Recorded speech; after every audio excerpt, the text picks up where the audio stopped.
জীবনে চলার পথে অনেক বাধার সম্মুখীন হতে হয়, তাই বলে ভেঙে পড়া যাবে না, মনকে অটুট রাখতে হবে। জীবনটা নিতান্তই ছোট, কখন মৃত্যুর ডাক আসবে কেউ বলতে পারে না। তাই বিভিন্ন সময়ে বিভিন্ন ইসলামী মনীষীগণ সমাজের দিকে লক্ষ্য রেখে অসংখ্য ইসলামিক বাণী ও উপদেশ প্রদান করেছেন, সেগুলো জীবনকে সহজ ও সুন্দরময় করে তোলে। সকল ভাই ও বোনদের প্রতি আমার সালাম জানিয়ে আজকের ভিডিও শুরু করছি। আজ কিছু ইসলামিক উপদেশ নিয়ে আপনাদের মাঝে চলে আসলাম। যে ব্যক্তি ধৈর্য ধারণ করতে সক্ষম, সে কখনো সফলতা অর্জন থেকে বঞ্চিত হবে না। তবে হয়তো বা সফলতা পাওয়ার জন্য একটু বেশি সময় লাগতে পারে।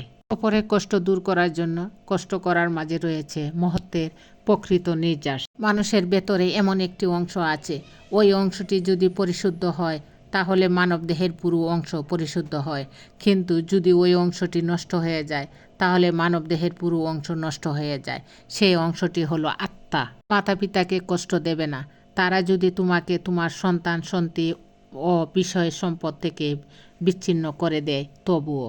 কোনো মমিন পুরুষ যেন কোনো মমিন স্ত্রীকে তাচ্ছিল্য ও অবজ্ঞা না করে।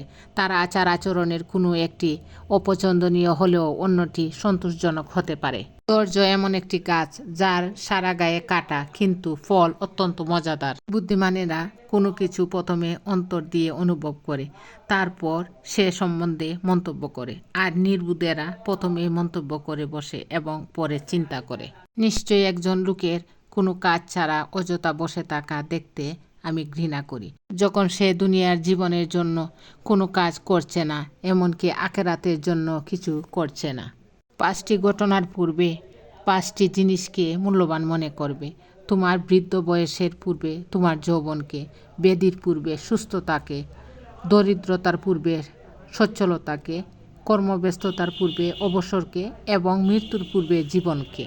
তোমার শক্তিমত্তা যখন তোমাকে অন্যায় অবিচারের দিকে আহ্বান করে, তখন আল্লাহর শক্তিমত্তার কথা স্মরণ করো। আল্লাহ তাআলার ভয়ে তুমি যা কিছু ছেড়ে দেবে, আল্লাহ তোমাকে তার চেয়ে উত্তম কিছু অবশ্যই দান করবেন।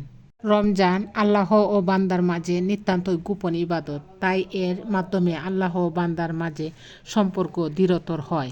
দারিদ্র্যের আক্রমণ থেকে নিজেকে রক্ষা করো, কেননা ইহার অভিশাপ মানুষকে কাফেরে পরিণত করে।